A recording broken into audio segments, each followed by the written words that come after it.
សូមជម្រាបសួរអ្នកទាំងអស់គ្នាសុខសប្បាយជាតិទេថ្ងៃនេះ Hello everybody how are you today បាទហើយថ្ងៃនេះខ្ញុំបាន Mr. សំសុធាសូមការអនុញ្ញាតចូលខ្លួនមករៀនភាសាអង់គ្លេសទៀតហើយការរៀនភាសាអង់គ្លេសនៅថ្ងៃនេះសូមរៀនបន្តមេរៀនម្សិលមិញដដែលតាក់ទងនឹងការចំណាំ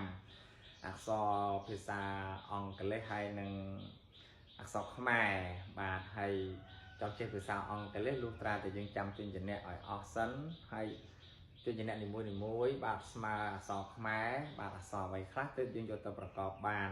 ហើយសូមការអធិស្ឋានផងដែរក្រការធ្វើវីដេអូពេលខ្លះមានសំឡេងរំខានដោយសារនៅផ្ទះខ្ញុំសម្បូរសត្វណាបាទសត្វស្លាបបាក់សៃច្រើនណាហើយបើនិយាយទៅថាលក្ខណៈធម្មជាតិតែម្ដងបាទហើយរាល់ថ្ងៃនេះបានសំឡេងសត្វកំដរដែរហើយម្សិលមិញមានបានចាំទេបាទយើងរៀនតាក់ទងនឹងបាទជំនះអីខ្លះស្មើអក្សរខ្មែរអីខ្លះសម័យគឺយើងរៀនតាក់ទងនឹងអក្សរ CA សម័យនេះរៀនតែមួយទេ CA ស្មើអក្សរឆឬយើងអានថាឆបាទឧទាហរណ៍ teacher បាទនេះបាទ teacher នេះឆបាទ teacher បាទteacher ឧទាហរណ៍ចាអានេះវាអាចស្មើអក្សរបាទអក្សរធនេះ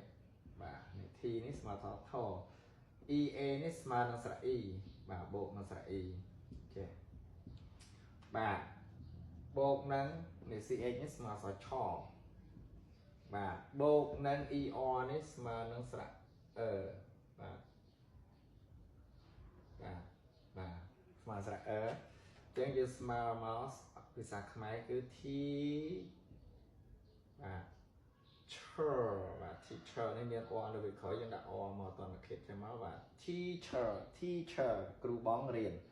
ដល់យើងចាំស្មើនឹងអក្សរខ្មែរអស់ហើយយើងយកមកប្រកបបានហើយថ្ងៃនេះយើងរៀនតាក់ទងនឹងអក្សរ ch ស្មើនឹងសជើងហបាទសជើងហយើងអានថា sh ដូចយើងដេញមាត់ sh បាទមាត់យើងស្ញាញចេញមក sh មិនអានសទេណា sh បាទចំណាំឲ្យតែអក្សរ SH នេះអានថា sh បាទយើងមើលឧទាហរណ៍បាទឧទាហរណ៍យើងយកពាក្យ shy នេះមួយណាបាទនេះយើងយកពាក្យនេះមួយណាយើងអានថា sh I shy វាស្មើទេបាទនេះសំឡេងនេះអក្សរ CH នេះស្មើនឹង sh នេះអញ្ចឹងបូក y នេះស្មើនឹង I បាទនេះស្មើនឹង I វាទៅជា shy យកអានថា shy បាទ shy អៀនខ្មាស់បាទហើយឧទាហរណ៍ទាំងអស់នេះគឺសិតតែសំឡេង sh ទាំងអស់បាទហើយឧទាហរណ៍បានតែតិចទេបងប្អូនចង់ចេះទៅរកបន្ថែមបាទកែកន្លែងនេះតិចមកអានថា she ហណាគឺហហើយតែសាក់បាទកុំខាតពេលសូមមើលទាំងអស់គ្នាបាទរៀនមួយណាបាទកុំបង្ខំតែបង្ខំលែងចង់រៀនហើយបាទរៀនមួយបានរៀនទៅចេះឲ្យសុបាយទៀតជាមួយខ្ញុំសរសេរខ្មែរហើយបានអង់គ្លេសហើយឧទាហរណ៍ណាអៀនអង់គ្លេសថា shy ខ្ញុំអៀនណាស់ I am so shy ណាតែ so ធម្មតា so shy បាទនាង she នាងអៀនណាស់ she is so shy បាទហាង shop បាទ shop នេះសំឡេងខ្មែរទៅដល់ហាង go shopping ត្រីបាទត្រីយើងហ្នឹងអានថា fish បាទខ្ញុំមិនញ៉ាំត្រីទេ I don't eat fish ចប់ឬបញ្ចប់អានថា finish ញ៉ាំអាហារអស់ finish your food លាង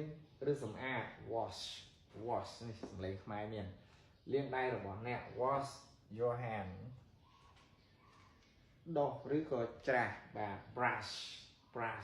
ដុសធ្មេញរបស់អ្នក brush your teeth បាទហើយដើម្បីចេះអានទៅអានមកណាហើយកុំភ្លេចសំឡេង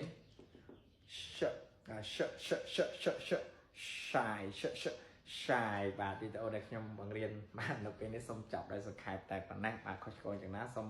អធិស្ឋានផងបាទសូមអរគុណសូមជម្រាបលាបាយ